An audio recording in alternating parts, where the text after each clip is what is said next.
आज का ये जो वीडियो रहने वाला है इसमें मैं 3 रेशियो के बारे में बात करूँगा। मतलब एक है रिवर्स रेपो रेट, एक रेट के बारे में बात करूँगा और 2 रेशियो सीआरआर और एसएलआर के बारे में बात करूँगा। मैंने जैसे पिछली वीडियो जो बनाई थी उसमें मैंने बैंक रेट और रेपो रेट के बारे में मैंने समझाया था कि ये दोनों रेट होते क्या हैं और इन दोनों के बीच में डिफरेंस क्या है, ये मैं समझा चुका हूँ, तो आप पिछला वीडियो देख सकते हैं।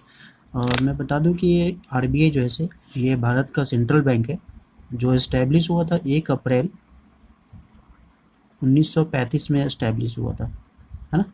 तो ये क्या है, सेंट्रल बैंक है आरबीआई। सेंट्रल बैंक का मतलब ये होता है कि वह बैंक जो कि देश में जो जितने भी कमर्शियल बैंक है उन सब का हेड, यानी कि ये जितने भी बैंक है, एसबीआई हो गया, पीएनबी हो गया, एचडीएफसी, आईसीआईसीआई और भी बहुत सारे बैंक है इनके अलावा, ये 3 ही नहीं है, बहुत सारे बस बैंक है। तो इन सभी बैंक को जो हेड होता है वो होता है आरबीआई, है ना। तो हमें जो पैसा जमा कराना पड़ता है, जब आम आदमी को, जनता को जब पैसा जमा कराना पड़ता है तो पैसा किसके पास जमा करवाते हैं? हम पीएनबी के पास पैसा जमा करवाते हैं, है ना। और इसके बदले क्या देता है पीएनबी हमें? पीएनबी हमें इंटरेस्ट देता है। हम डायरेक्ट आरबीआई के पास तो पैसा जमा नहीं करवाते ना, हम किसके पास करवाते हैं? पीएनबी के पास। अब पीएनबी हमें क्या देता है? इस जमे के हम जो भी जमा जमा करवाते हैं, जो भी डिपॉजिट करवाते हैं, उसके बेस पे हमें इंटरेस्ट देता है 4 से 5% या 6%, बैंक टू बैंक डिपेंड करता है ना। 4, 5, 6 ये वेरी करते रहता है। तो जनता जो जो भी डिपॉजिट करती है उस पर इंटरेस्ट रेट मिलता है same to same.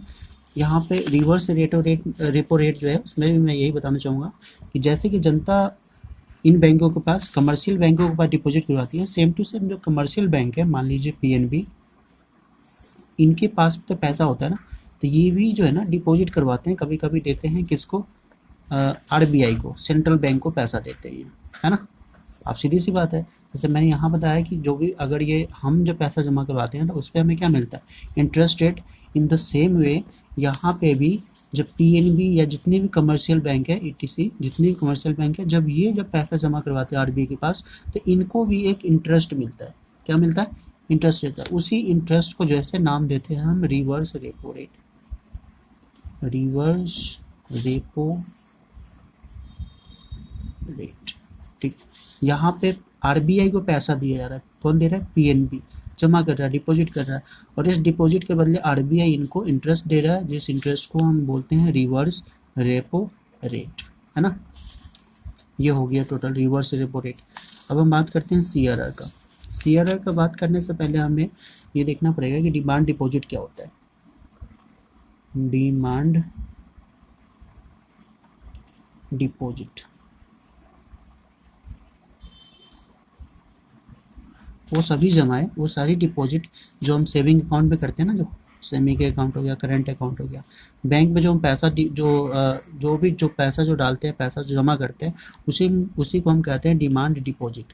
Demand deposit का मतलब है कि ऐसा डिपॉजिट जिसे डिमांड करने पर अगर जनता उसे दोबारा अगर डिमांड करती है, वह व्यक्ति जो उस पैसा को डिपॉजिट कर रहा है तो उसे डिमांड करने पर उसे मिल जाएगा। ऐसा डिपॉजिट जिसे डिमांड करने पर दोबारा वापस मिल जाए, डिमांड डिपॉजिट एक तरीके से, है ना। तो आप नॉर्मल लैंग्वेज में अगर मैं बोलूँ तो जितने भी सेविंग अकाउंट पे, करेंट अकाउंट में, जो भी हम बैंक में खाता जो खुलवाते हैं उसमें जो पैसा जमा करते हैं वो क्या है? डिमांड डिपॉजिट, है ना। अब ये डिमांड डिपॉजिट है तो बैंक को ये मालूम होता है कि अगर टोटल डिमांड डिपॉजिट, टोटल जो है अगर 1,000 करोड़ अगर जमा हुआ है, अगर बैंक में 1,000 करोड़ अगर पैसा अगर टोटल लोगों ने अगर जमा किया है, जैसे ये 1,000 करोड़ है तो 1,000 करोड़ का जो है ना उसका 10% यानी कि 100 करोड़, यानी कि कुछ ऐसा जो है ना, आरबीआई हमेशा एक परसेंटेज निर्धारित करती है, रेशियो निर्धारित करती है। सीआरआर का फुल फॉर्म है कैश रिजर्व रेशियो, ठीक है।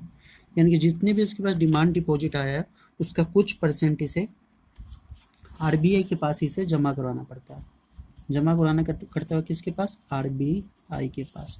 मान लीजिए 1,000 करोड़ है तो इस 1,000 करोड़ का 10% यानी कि 100 करोड़ इसे किसके पास जमा करवाना पड़ेगा? आरबीआई के पास, है ना। इस डिमांड डिपॉजिट का ध्यान रखिएगा। डिमांड डिपॉजिट का जितने भी डिमांड डिपॉजिट होता है उसका कुछ परसेंट किसके पास जमा कराना पड़ता है बैंकों को? आरबीआई के पास। इसी को हम बोलते हैं सीआरआर, कैश रिजर्व रेशियो, है ना।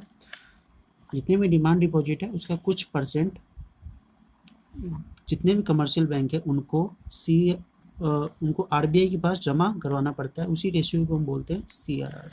अब हम बात करते हैं एसएलआर। एसएलआर का फुल फॉर्म है स्टैट्यूटरी लिक्विडिटी रेशियो। ये होता क्या है, ये वह रेशियो है जैसे कि मान लीजिए एक बैंक है पीएनबी का कुल असेट है, टोटल अभी असेट है 100 करोड़, ठीक है। अब 100 करोड़ असेट है तो इसका कुछ परसेंट मान लीजिए 10%, यानी कितना 10 करोड़। 10 करोड़ रुपये इसे अपने पास लिक्विड के रूप में, असेट के रूप में नहीं, लिक्विड के रूप में यानी कैश के रूप में अपने पास रखना पड़ता है। कैश के रूप में, लिक्विड के रूप में अपने पास रखना पड़ता है, ताकि कोई भी जनता जिसने पैसा जो जमा करवाया अगर वो आए बैंक में आए अगर अपना पैसा लेने तो वो उसे दे सके। मान लीजिए यस बैंक है, यस बैंक के पास 100 करोड़ पूरी संपत्ति है, उसको 10% यानी 10 करोड़ रुपया उसे अपने पास रखना पड़ेगा। कोई भी जनता अगर आता है पैसा मांगने तो उसमें से 10 करोड़ में से उसे दे देते हैं, है ना। अगर उनके पास कुछ पैसा ही नहीं रहेगा लिक्विड के रूप में, कैश के रूप में, कोई अगर उनसे पैसा डिमांड डिपॉजिट जो करवाया है उसने अगर वो मांगने आया तो पैसा कहाँ से देगा, है ना। तो इसीलिए हर एक बैंक को जो है अपने कुल असेट, टोटल जो है जितने भी असेट होता है उसका कुछ परसेंट अपने पास उसे लिक्विड के रूप में, कैश के रूप में रखना पड़ता है ना। ताकि जब भी जो कोई जनता अगर बैंक में पैसा निकालने आए, कोई भी डिपॉजिटर अगर बैंक में अगर पैसा निकालने आए, अपना डिमांड डिपॉजिट अपने सेविंग अकाउंट से जब पैसा निकालने आए तो वह उसे दे सके। और उसके अलावा और जितने पैसे होते हैं वह उसे उधार दे देते हैं बैंक, है ना। जैसे 10 करोड़ अपने पास रखा और जितने भी 80 करोड़ 90 करोड़ जितने भी बचा उसके अलावा और सब आप उधार दे सकते हो, है ना। ठीक है, बस इतने था। अगर आपको समझ में आया तो अच्छी बात है, अगर नहीं समझ में आया तो आप कमेंट कीजिएगा, मैं दोबारा समझाऊंगा। Thank you.